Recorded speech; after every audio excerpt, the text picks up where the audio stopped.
Single standard क्या बनता है? एमआरएनए। मतलब हमारा एमआरएनए कैसा है? Single standard. ठीक है। अगर सेल के अंदर कोई डबल स्टैंडर्ड एमआरएनए आ जाए तो सेल क्या सोचेगी?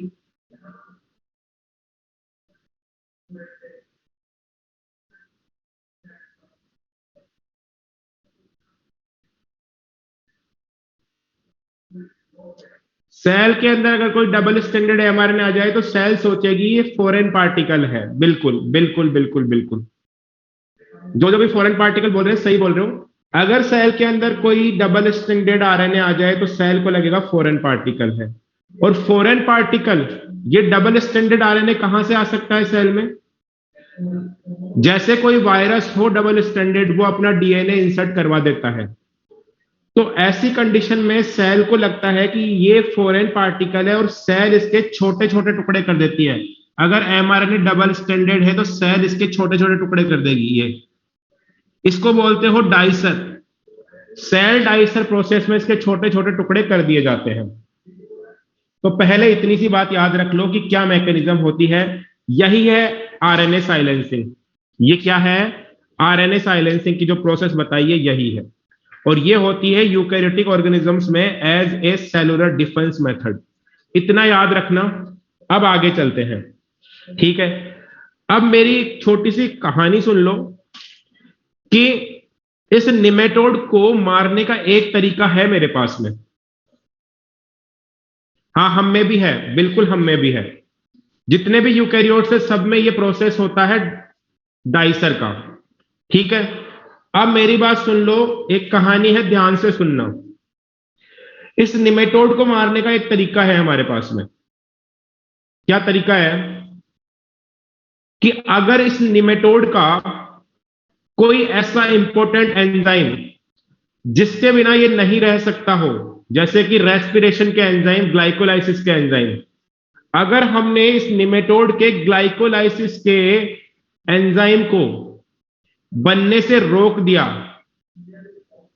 तो ये निमेटोड मर जाएगा। तो हम ऐसा क्या करें प्लांट के अंदर? प्लांट के अंदर करना है हमें कि ऐसा हम प्लांट के अंदर क्या करें कि सॉल्ट डाल के मार देंगे। सर इमरान कह रहा है तो इसको सॉल्ट डाल के मारोगे ना तो प्लांट भी मर जाएगा। बाहर ज्यादा कंसंट्रेशन सॉल्ट की, पूरा का पूरा वाटर बाहर प्लांट का, और प्लांट भी मर जाएगा। एक्सोस्मोसिस। ठीक है। तो सॉल्ट नहीं डाल सकते हम। ठीक है। हाँ। अब सुन लो। तो हम क्या करेंगे, हमको क्या करना है कि इस हाँ, हमको क्या करना है, सुन लो बात। हमको क्या करना है कि इस निमेटोड की किसी प्रोटीन का सिंथेसिस बंद करवाना पड़ेगा, किसी बहुत ही इंपॉर्टेंट प्रोटीन का। तो हम क्या करेंगे, हम निमेटोड की कोई इंपॉर्टेंट प्रोटीन को पहले ढूंढेंगे। मान लो वो कोई ग्लाइकोलाइसिस की प्रोटीन है, ग्लाइकोलाइसिस का कोई एंजाइम है। हम उसकी जीन को पकड़ के लाएंगे, उसकी जीन को पकड़ के लाएंगे, और आप उस जीन्स की दो कॉपी बनाओगे, एक सेंस वाली और एक एंटी सेंस वाली, जैसे हमने फ्लेवर सावर में किया था। फ्लेवर सावर में बीटा गैलेक्टोरोनेज की जीन पहले से थी, तो हमने केवल और केवल एंटी सेंस वाली जीन डाली थी। यहां पे हमें दोनों जीन डालनी पड़ेगी, सेंस और एंटी सेंस। तो मान लो इस तरह से कुछ हम करेंगे। ये देखो, ये है, ये इस निमेटोड की प्रोटीन की जीन है, निमेटोड के प्रोटीन की। ठीक है। आर्टिफिशियल जीन बनाई हमने इसके किसी प्रोटीन की। इस वाली कंडीशन में ये है 3 to 5, और अब ये है 5 to 3। इस वाली कंडीशन में ये है 3 to 5, और ये है 5 to 3। अब इन दोनों स्ट्रैंड को, ये एक ही प्रोटीन की दोनों स्ट्रैंड है, एक ही प्रोटीन के सेंस और एंटीसेंस। ठीक है, एक ही जीन की। अब इन दोनों को ट्रांसफर कर दो प्लांट में। जीन दोनों जीन को कहां कर दोगे ट्रांसफर? प्लांट के अंदर। चली गई है प्लांट में। अब ये भी आरएनए बनाएगी और ये भी आरएनए बनाएगी, और दोनों के आरएनए एक दूसरे के एकदम कॉम्प्लीमेंट्री बनेंगे और ये आपस में जुड़ जाएंगे। ये जुड़ गए, ठीक है। जुड़ने के बाद में हमारी सेल को लगेगा कि ये डबल स्टैंडर्ड आरएनए है, तो ये तो फॉरेन पार्टिकल है, तो ये इसको डाइसर प्रोसेस के थ्रू काट देगी। ये लो, कट कर दिया कट। अब इस प्रोसेस से निमेटोड को क्या नुकसान है, कैसे मरेगा निमेटोड, बताओ।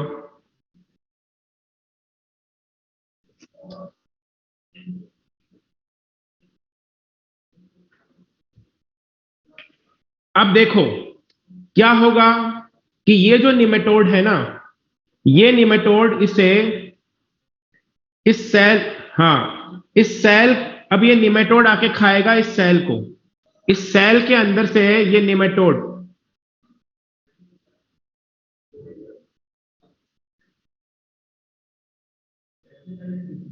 पहले पूरा सुन लो, बाद में वापस समझाएंगे एक बार इसको।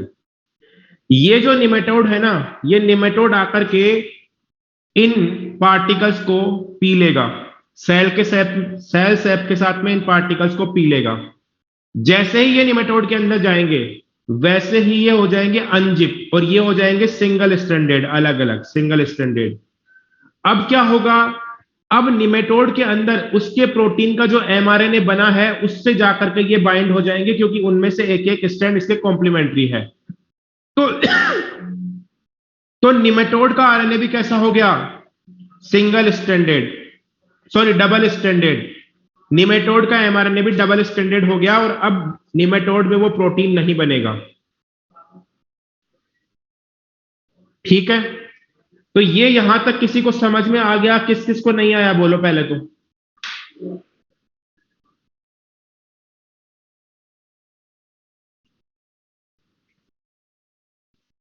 जिसको नहीं आया वो बोलो।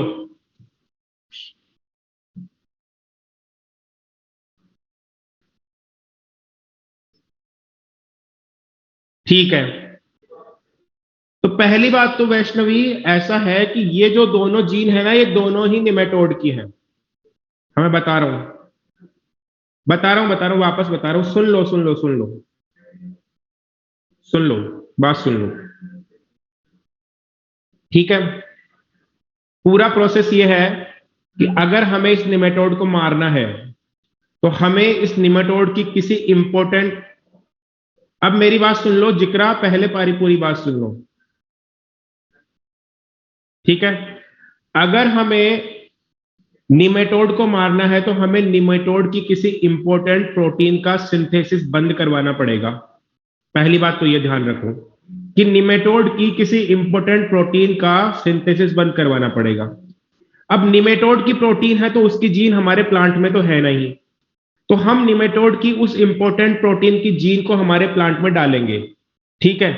लेकिन हम वो एक जीन के साथ साथ एंटी सेंस और सेंस दोनों जीन डालेंगे। मतलब हमने उस जीन का क्या किया कि हमने उस जीन को इस तरह से डाला, दो बार डाला, कि एक बार प्रमोटर इधर है और टर्मिनेटर इधर है, अब की बार टर्मिनेटर इधर है और प्रमोटर इधर है।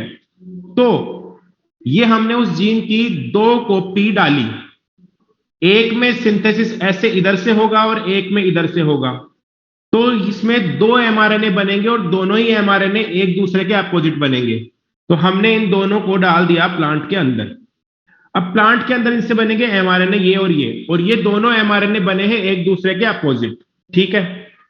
जैसे ही अपोजिट होंगे आपस में चिपक जाएंगे, तो हमारी सेल को लगेगा कि ये तो फॉरेन पार्टिकल है। अब सेल इसको कट कर देगी छोटे छोटे टुकड़ों में, ठीक है, कर दिया कट,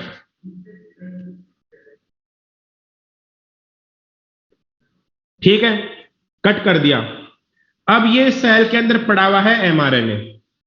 अब जैसे ही निमेटोड आएगा और वो निमेटोड इस सेल के सैप को पिएगा, इसके साथ साथ ये भी इसके अंदर जाएंगे।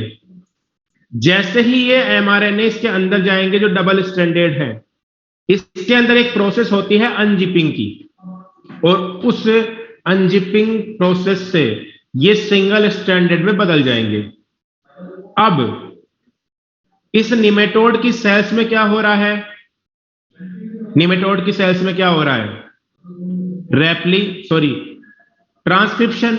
वहां पर इसके ग्लाइकोलाइसिस का एंजाइम बन रहा होगा, तो इसके ग्लाइकोलाइसिस के एंजाइम के कॉम्प्लीमेंट्री ये होंगे, ये जो इसने बाहर से पिए हैं, तो ये इसके जाकर के यहां जुड़ जाएंगे, यहां जुड़ जाएंगे, यहां जुड़ जाएंगे, ठीक है। और ऐसे ही छोटे छोटे टुकड़े जुड़ जाएंगे, तो ये क्या हो जाएगा? Double standard. और अब इसका क्या नहीं होगा? इसका ट्रांसलेशन नहीं होगा, ट्रांसलेशन नहीं होगा। तो इसका मतलब क्या है कि अब ये निमेटोड मर जाएगा थोड़ी देर में। अब बताओ, अब किसके समझ में नहीं आया?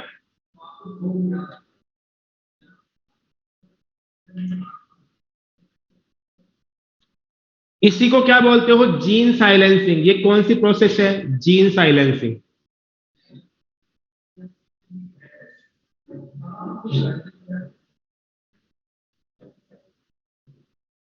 ठीक है, तो इसको जल्दी से अपनी कॉपी पे बना लो ताकि आपको ये याद रहे, और इसको एक दो बार बना लेना कॉपी में घर पे, और किसी को कोई दिक्कत हो तो पूछ लेना। एग्जाम में क्वेश्चन गलत नहीं होना चाहिए, तो इसको एक बार तो अभी बनाओ अपनी नोटबुक में।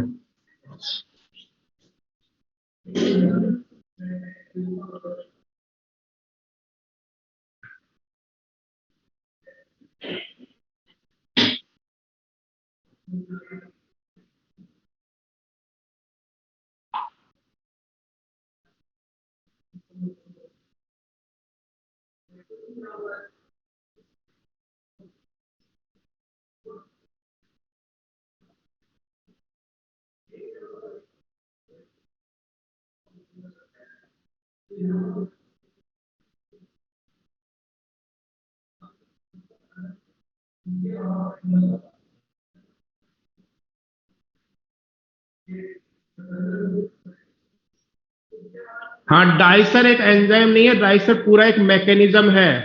डाइसर पूरा का पूरा एक मैकेनिज्म है जिसके अंदर कई एंजाइम शामिल हैं, और वो एंजाइम मिलकर के डबल स्टैंडर्ड एमआरएनए को काट देते हैं।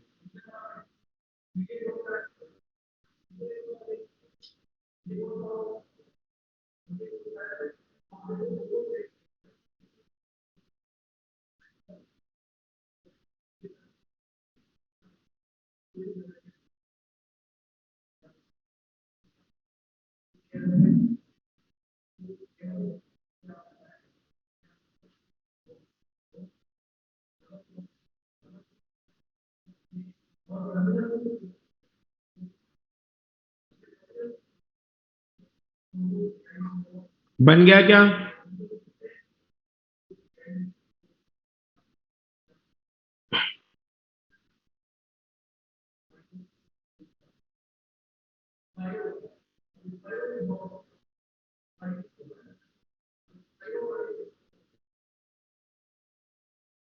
हाँ, प्लांट में तो एग्रोबैक्टीरियम वेक्टर से ही सेंड करेंगे, ट्रांसफर का प्रोसेस तो वही है, एग्रोबैक्टीरियम में डाल के ही करेंगे।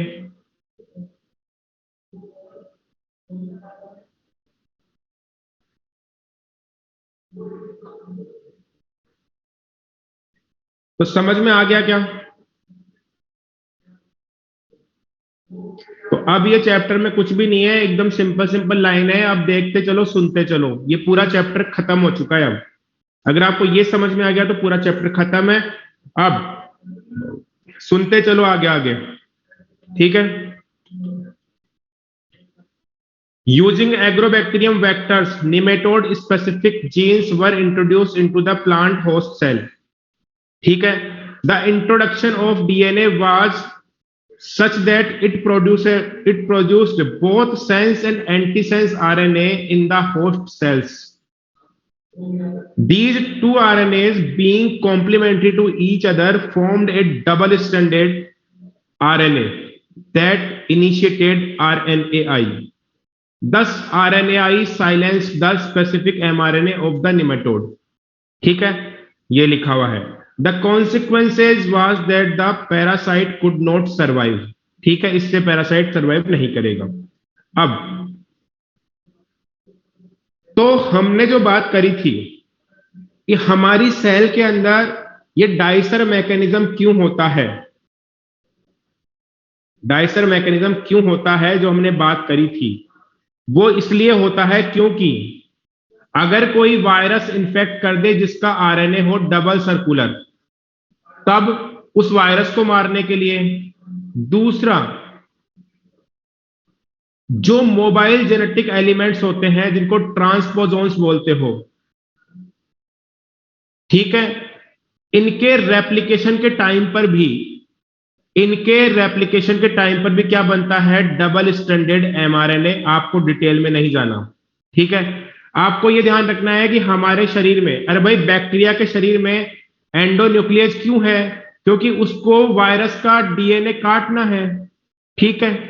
हमारे शरीर में डाइसर क्यों है, क्योंकि हमारे को भी वायरस का डीएनए काटना हो सकता है कई बार। अगर डबल स्टैंडर्ड आरएनए आ गया तो काटना पड़ सकता है, तो ऐसा मैकेनिज्म है कि वो उसको काटे। तो ये डबल स्टैंडर्ड आरएनए आता कहां से है, या तो आ सकता है किसी वायरस से और या आ सकता है ट्रांसपोजोन से। तो आपको केवल उनका नाम याद रखना है और डिटेल में नहीं जाना, ठीक है। नेक्स्ट, ये आप देख सकते हो, ये निमेटोड इस तरह से रूट को खराब कर देते हैं। ये अच्छी वाली रूट है और ये निमेटोड के द्वारा इन्फेक्टेड रूट है। डाइसर हमारे खुद के आरएनए को नहीं काटेगा, क्योंकि हमारा आरएनए सिंगल स्ट्रैंडेड है। सिंगल स्ट्रैंडेड को वो एज ए खुद का मटेरियल कंसीडर करता है, और डबल स्ट्रैंडेड आरएनए को वो काटेगा क्योंकि उसको लगता है कि वो फॉरेन पार्टिकल है, ठीक है। समझ में आ गई क्या बात? अरे बोलो, ठीक है। Next, formation of medicine. Medicine का फॉर्मेशन भी हमने किया है आरडीएनए टेक्नोलॉजी से। जैसे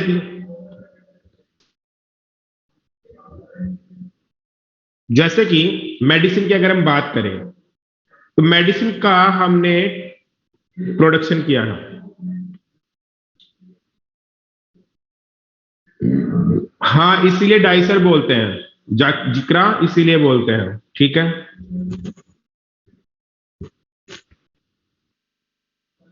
हाँ, अब देखो, हम बात करते हैं मेडिसिन की, तो हमने मेडिसिन का भी हमने क्या किया है, प्रोडक्शन आरडीएनए टेक्नोलॉजी से।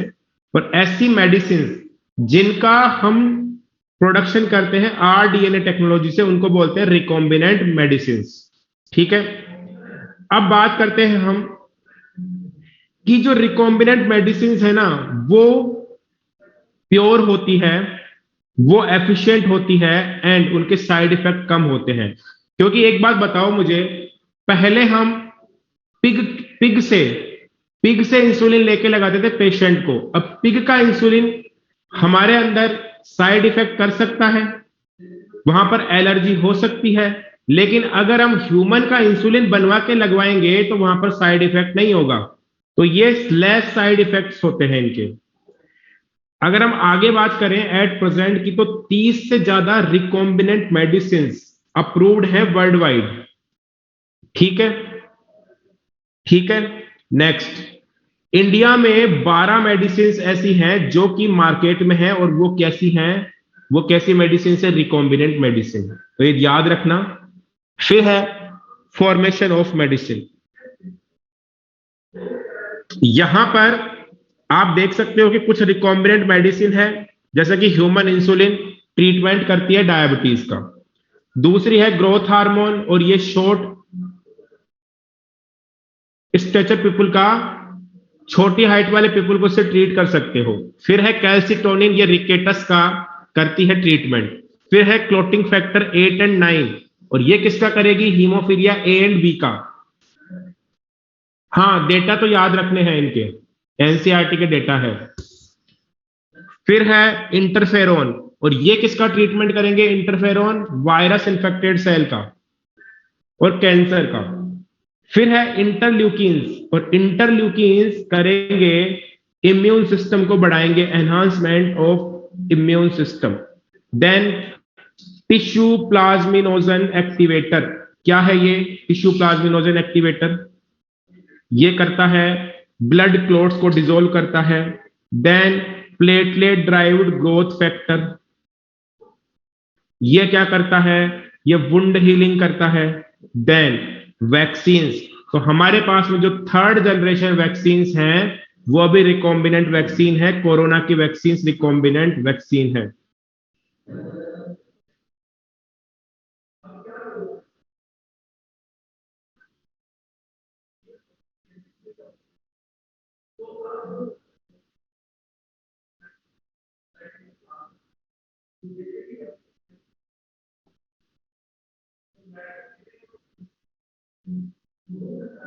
ठीक है, तो आपको बात समझ में आ गई होगी।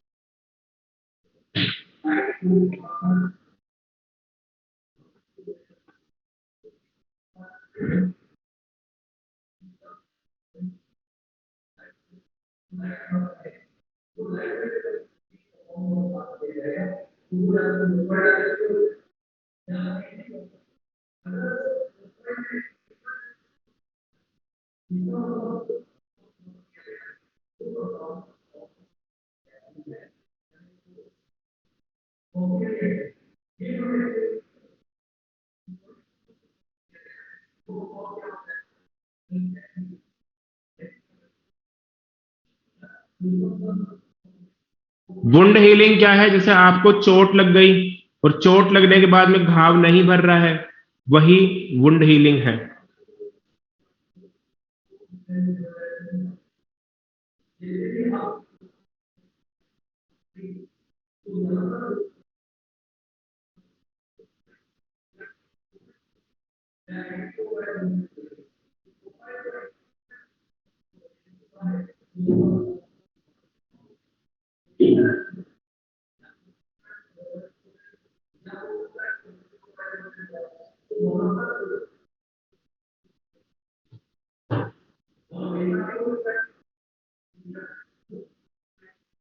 काफी इफेक्टिव है। अलग अलग बच्चों के अलग अलग क्वेश्चन हो सकते हैं कि सर हाइट बढ़ानी है, सर ये करना है, सर वो करना है। तो देखो, बात ऐसी है कि अभी तुम्हारी एज है 17-18 और हाइट बढ़ती है नेचुरली 22 साल तक। तो बस ये है कि खाना पीना अच्छा लो, और स्विमिंग अगर कोई करता है तो वो स्विमिंग मत करो, क्योंकि स्विमिंग से हाइट रुक जाती है। ठीक है? और फिर अगर हाइट में कुछ ज्यादा ही प्रॉब्लम होती है तो फिर आप डॉक्टर से डिस्कस करके और ग्रोथ हार्मोन वगैरह ले सकते हो। ठीक है?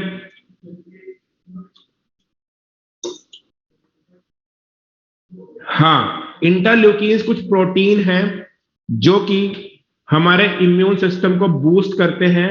हमारे अंदर 50 से ज्यादा इंटरल्यूकिन्स पाए जाते हैं ह्यूमंस में। इनको ऐसे ही बोलते हैं इंटरल्यूकिन 1, 2, 3, 4, 5, 6। ठीक है? आ गई बात समझ में?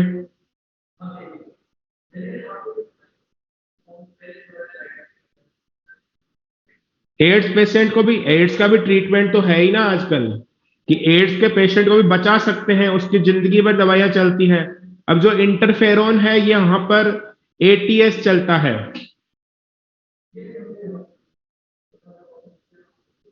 एंटीवायरल ट्रीटमेंट सिस्टम एटीएस चलता है, तो उसके अंदर हम इंटरफेरोन्स देते हैं।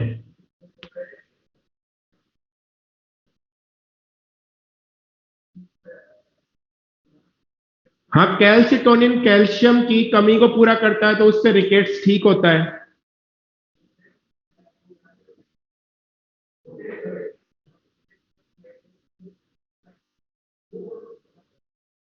बियर्ड कितने तक घना होता है? बियर्ड के लिए आप बियर्ड हेयर ग्रोथ ऑयल लगा लो। ऐसे कैसे सवाल पूछते हो तुम, पर्सनल पर्सनल।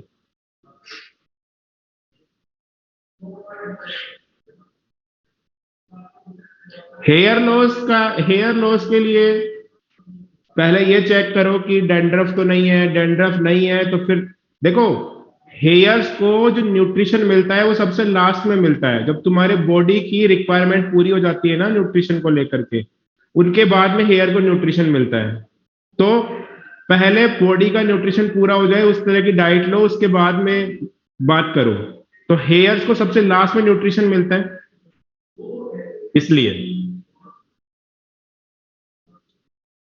हाँ, खर्चा तो बढ़ जाता है बीएड से।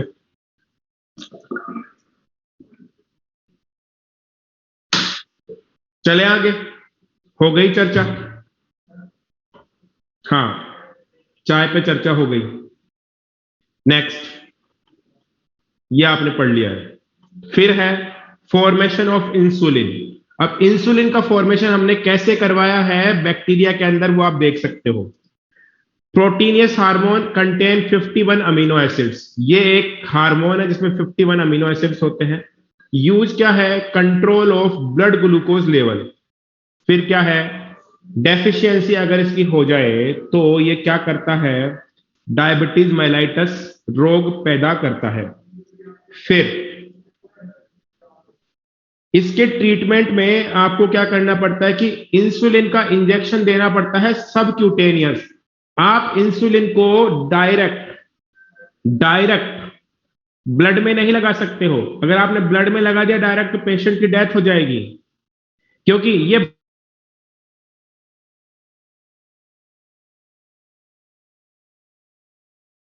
इंसुलिन में मिलता है लेकिन मैच्योर इंसुलिन में नहीं मिलता, वो यूजलेस है। पर वो बनता है हमारे यहाँ।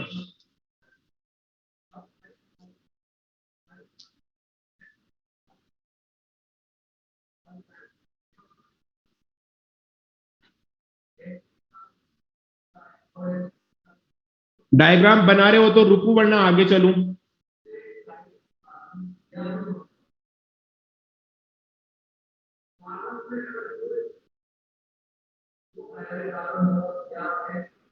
हाँ, आ सकता है क्वेश्चन, पर डायग्राम बना लोगे तो याद हो जाएगा। और इसके इसके बाद में ये भी बना लेना। इस डायग्राम के बाद में बनाना ये वाला, ठीक है। और यहां पर पहले ये बना लो।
प्रो इंसुलिन क्यों कहते हैं? क्योंकि वो इंसुलिन का प्री रूप है। प्रो इंसुलिन, इंसुलिन नहीं है वो अभी। वो इंसुलिन तब बनेगा जब सी पेप्टाइड हट जाएगी। प्रोकैरियोट्स को प्रोकैरियोट्स क्यों कहते हैं? क्योंकि उसमें न्यूक्लियस नहीं बना है अभी तक। कैरियोसिस नहीं हुआ है अभी तक। कैरियोसिस होने से पहले की अवस्था है।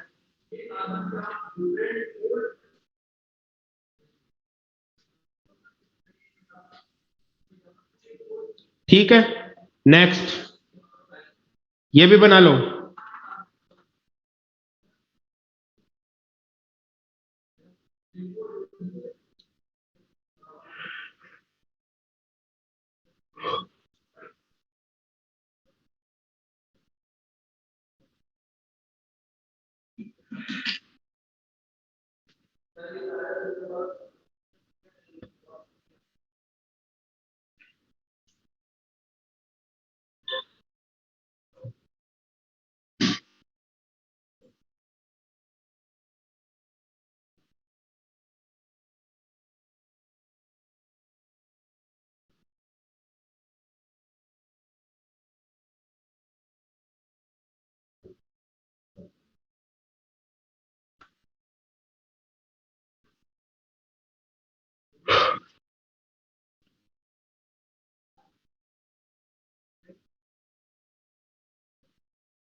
ठीक है, हो गया तो आगे चलते हैं। लो,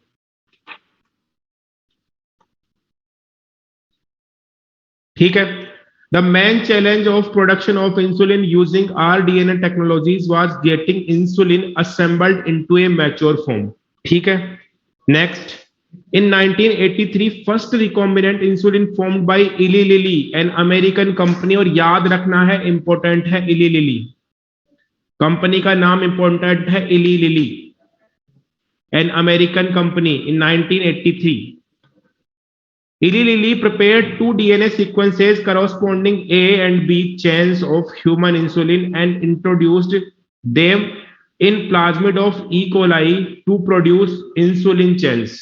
यानी कि ई कोलाई के प्लाज्मिड के थ्रू ई कोलाई में इंसर्ट करवा दिया। हाँ, ईयर तो फिर भी चलो इतना इंपॉर्टेंट नहीं है, बट इली lily is very much important.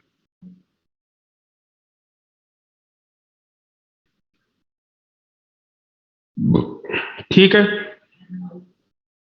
chains A and B were produced separately, extracted and combined by creating disulfide bonds to form human insulin।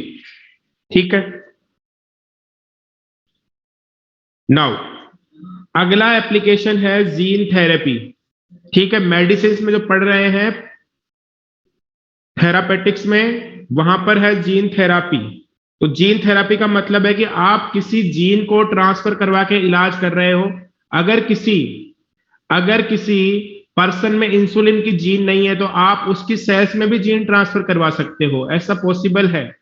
अगर किसी स्पेशल एंजाइम को बनाने वाली जीन नहीं है तो आप वो जीन ट्रांसफर करवा सकते हो। ठीक है, लेकिन अगर उसको जाइगोटिक कंडीशंस में करोगे, देखो जाइगोटिक कंडीशंस में करोगे तो वो आपके लिए बेनिफिशियल है कि आपको वो परमानेंट क्योर देगी।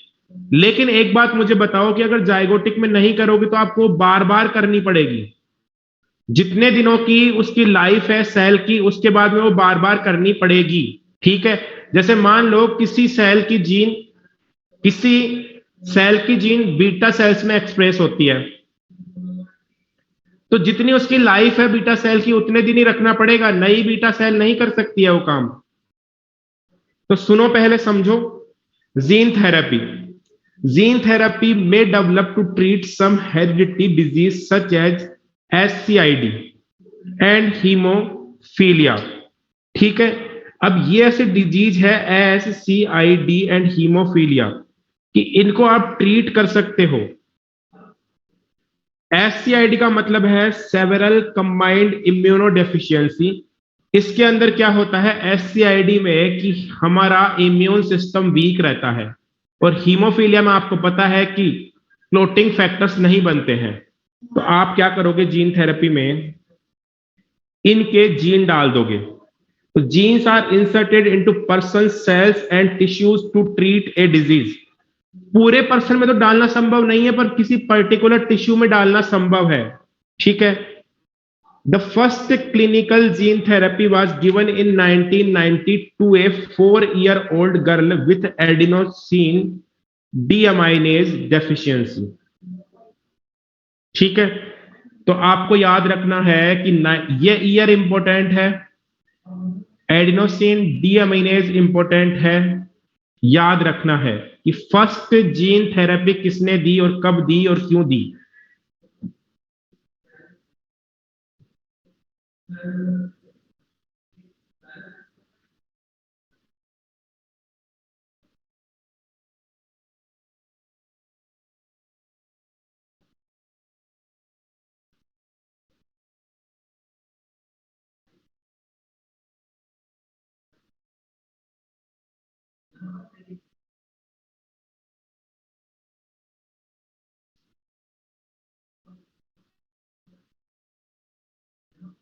ठीक है क्या? अब सुनो मेरी बात। SCID जो डिजीज है, ये डिजीज क्यों क्रिएट होती है? क्योंकि एडिनोसिन डीअमाइनेज डेफिशिएंसी होती है।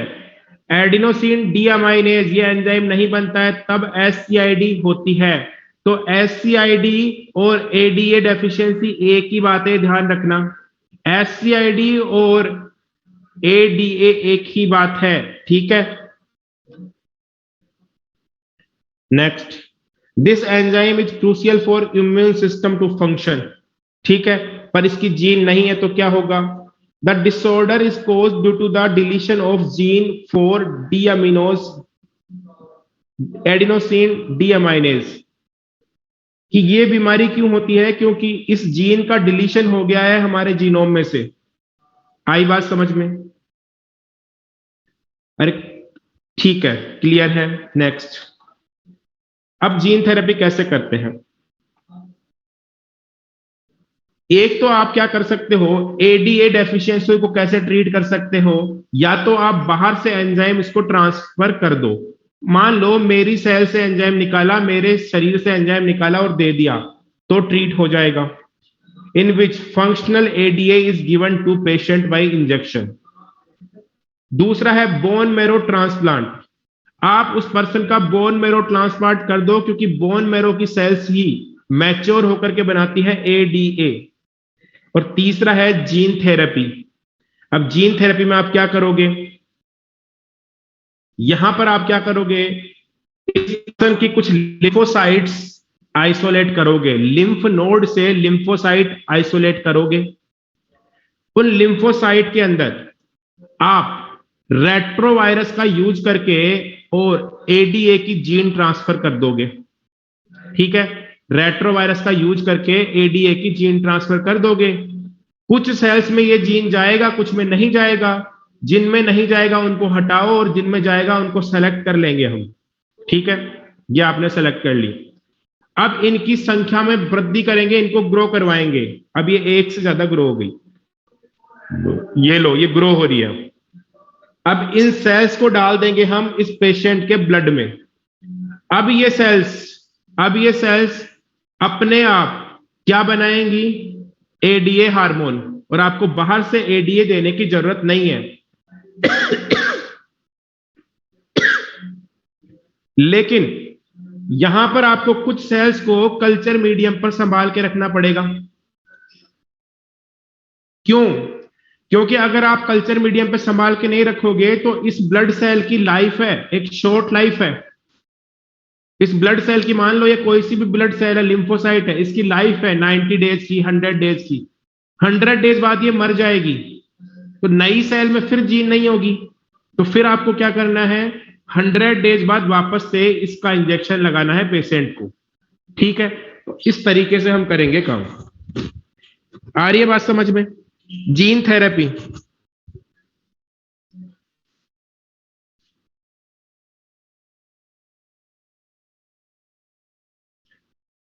क्लाइनफेल्टर सिंड्रोम को ट्रीट तभी कर सकते हो जब जायगोट में पता चल गया है। जायगोट से जब वो मोरुला स्टेज क्रॉस कर चुका है, तब आप कुछ भी नहीं कर सकते फिर। अरे कितनी सेल में डाल लोगे? एक व्यक्ति के अंदर 13, 15, 16, 17 हजार करोड़ सेल होती है। कितनी सेल में आप जीन डाल दोगे एक एक में? यहां तो ये इसलिए पॉसिबल है क्योंकि कुछ सेल चाहिए जो ये एंजाइम बना के दे दे।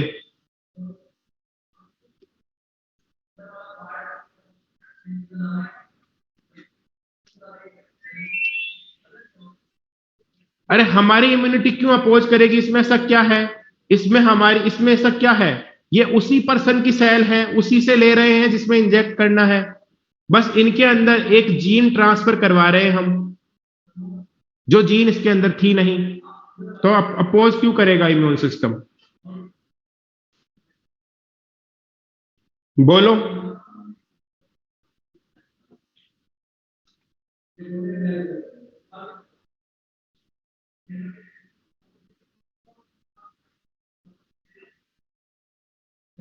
अब है, इसके बारे में लिखा है, a functional ADA cDNA is then introduced into lymphocytes which are subsequently returned to the patient. However, as these cells are not immortal, the patient require periodic infusion of such genetically engineered lymphocytes. However, if the gene isolate from marrow cell producing ADA is introduced into cells at early embryonic stages.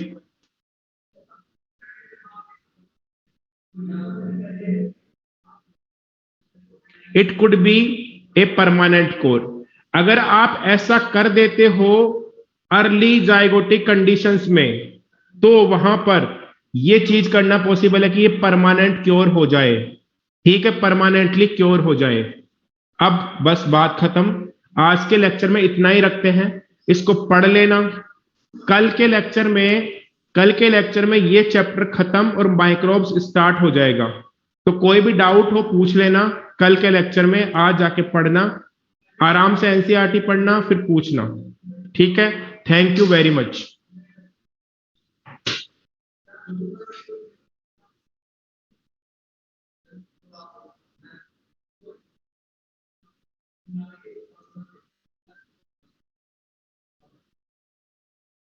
हाँ sir, second point बताइए। ठीक है, second point क्या है?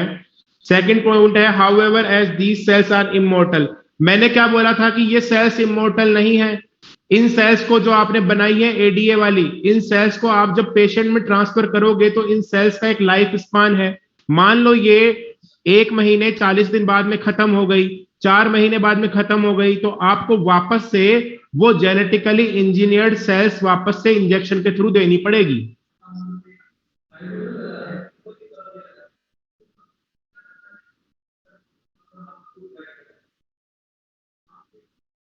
Pharmaceutical pharmaceutical companies क्या होती हैं? जो ड्रग्स बनाती हैं, जो ड्रग्स बनाती है फार्मा कंपनीज, फार्मास्यूटिकल। जो ड्रग्स बनाती है वो कंपनी, जो प्रोसीजर है ड्रग बनाने का वो है फार्मास्यूटिकल प्रोसीजर।